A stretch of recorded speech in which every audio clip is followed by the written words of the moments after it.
May panukalang batas daw na sinusulong in Department of Finance right now na gawin daw 10% yung capital gain tax natin na dating 6%.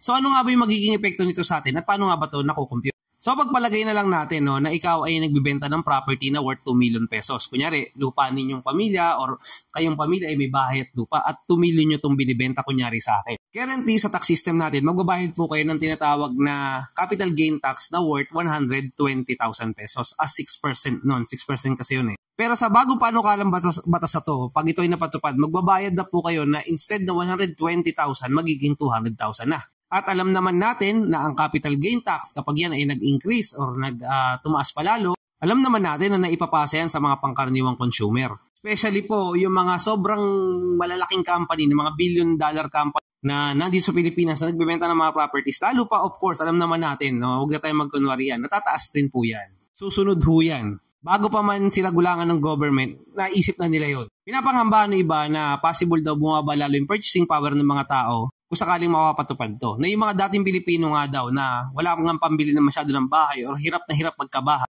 lalo pa rin mahihirapan ngayon kumuha pa ng bahay.